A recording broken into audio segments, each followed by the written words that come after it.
Hello everyone, welcome সবাইকে। আরও একটা রেসিপি নিয়ে আপনাদের মাঝে ফিরে এলাম। আজকে আমি আপনাদের সাথে শেয়ার করব মাত্র একটা ডিম দিয়ে ক্যারামেল পুডিং রেসিপি। পুডিং হচ্ছে এমন একটি ডেজার্ট যেটা আমরা কম বেশি সবাই বানাতে জানি।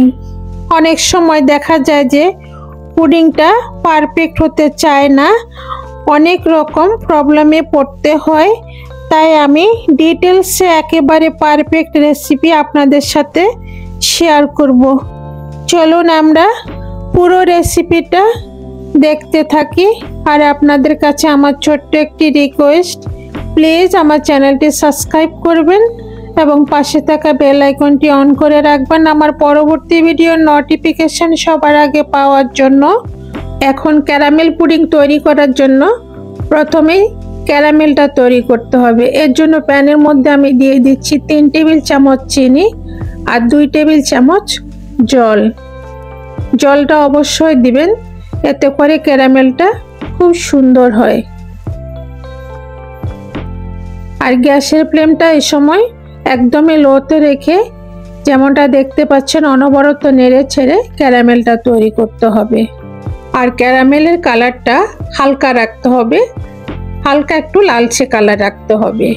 কারণ এটা যখন ঠান্ডা হয়ে যাবে, চুলা থেকে নামিয়ে আমরা যখন বাটিতে সেট করব, এটা যখন ঠান্ডা হয়ে যাবে তখন কিন্তু ক্যারামেলটা আরো গাঢ় কালার হয়ে যাবে। তো সেজন্য একটু লাইট থাকতে, মানে লাইট কালার থাকতে, এরকম লালচে কালার থাকতে ক্যারামেলটা নামিয়ে নিতে হবে। বেশি গাঢ় কালার যদি করেন তাহলে কিন্তু পুডিংটা খেতে তিতা লাগবে। ক্যারামেলটা হয়ে গেছে। এখন এটা আমি যে বাটিতে পুডিংটা সেট করব সে বাটির মধ্যে ক্যারামেলটা খুব দ্রুত মানে ঢেলে দিতে হবে। একটু তাড়াতাড়ি করতে হবে এই কাজটা। তারপর এভাবে বাটির তলানিতে ঘুরিয়ে ঘুরিয়ে লাগিয়ে নিতে হবে, এভাবে যেন বাটির তলানিতে পুরোটাতে লেগে থাকে। এবার এক সাইডে এটা রেখে দিব ঠান্ডা হওয়ার জন্য। এদিকে একটা মিক্সিং বোলের মধ্যে আমি নিয়ে নিচ্ছি একটা ডিম। ডিমটা রুম টেম্পারেচারে ছিল, যদি ফ্রিজে থাকে 30 মিনিট আগে বের করে নেবেন। দিয়ে দিচ্ছি 1 কাপ ঠান্ডা দুধ। এটা তরল দুধ, আমি জাল করে ঘন করে নিয়েছি। আর এখানে গরম দুধ দেওয়া যাবে না, গরম দুধ দিলে ডিমটা কুক হয়ে যাবে। দিয়ে দিচ্ছি 3 টেবিল চামচ চিনি। এই পরিমাপটা মনে রাখবেন। আর চিনিটা আপনারা টেস্ট অনুযায়ী দিতে পারেন, আপনাদের যে যেমন মিষ্টি খেতে পছন্দ করেন কম বেশি করে দিতে পারেন। এবার হ্যান্ড উইচ দিয়ে খুব ভালোভাবে ফেটিয়ে নিব। এই ফ্যাটারোটা যত বেশি স্মুথ হবে, পুডিংটাও তত বেশি সফট হবে, স্মুথ হবে। একটু সময় ধরে ফেটিয়ে নিতে হবে যেন ডিমের কোনো লাম্পস না থাকে। এবার দিয়ে দিচ্ছি 1 চা চামচ ভ্যানিলা এসেন্স। এটা ডিমের যে একটা এক্সট্রা স্মেল আছে সেটা আর লাগবে না।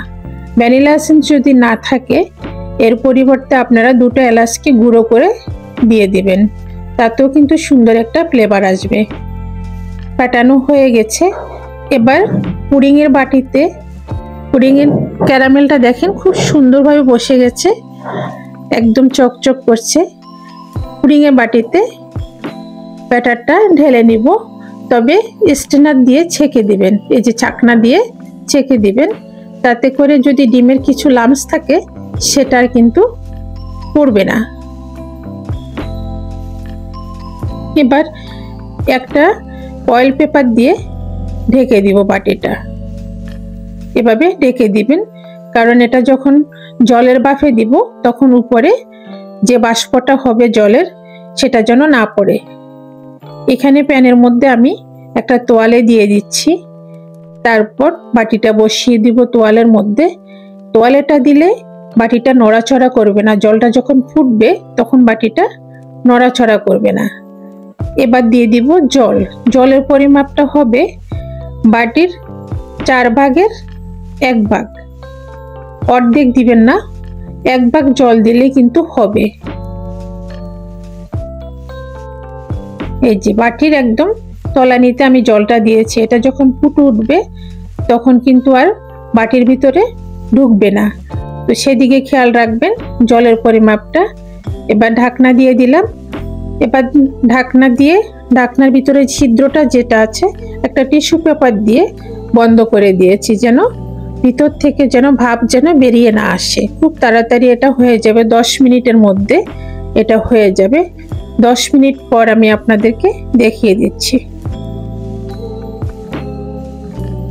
ঠিক 10 মিনিট পর আমি ঢাকনাটা তুলে নিয়েছি, ফয়েল পেপারটাও তুলে নিচ্ছি।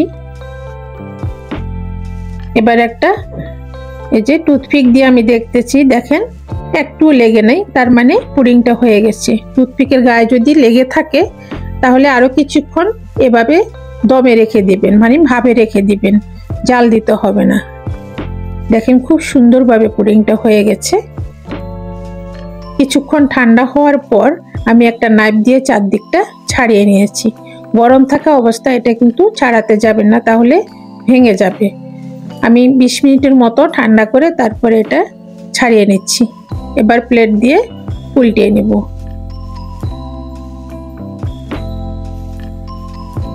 দেখেন পুডিংটা কত সুন্দর হয়েছে, একেবারে সফট এবং স্মুথ। আর ক্যারামেলের কালারটা দেখেন খুব সুন্দর একটা কালার হয়েছে, লালচে কালার। এটা কিন্তু খুব ডার্ক কালার হয়নি, এটা খেতে কিন্তু একদমই তিতা লাগবে না। আপনারাও ক্যারামেলটা সঠিকভাবে করবেন, তা না হলে কিন্তু পুডিংটা খেতে তিতা লাগবে। আর পুডিং এর পরিমাণটা যদি ঠিক রাখেন, পুডিং একদমই সুন্দর হবে খেতে। তো পুডিং পছন্দ সবাই করে, আমার কাছে মনে হয় ছোট বড় সকলে এই পুডিং খেতে ভীষণ পছন্দ করে, খেতে ভীষণই ভালো লাগে। আমারও খুব প্রিয় পুডিংটা। এই তো খুব সহজে আপনাদের সাথে শেয়ার করলাম। আপনাদের কাছে আমার ছোট্ট একটি রিকোয়েস্ট, প্লিজ আমার চ্যানেলটি সাবস্ক্রাইব করবেন এবং পাশে থাকা বেল আইকনটি অন করে রাখবেন আমার পরবর্তী ভিডিও নোটিফিকেশন সবার আগে পাওয়ার জন্য। সবাইকে অনেক ধন্যবাদ।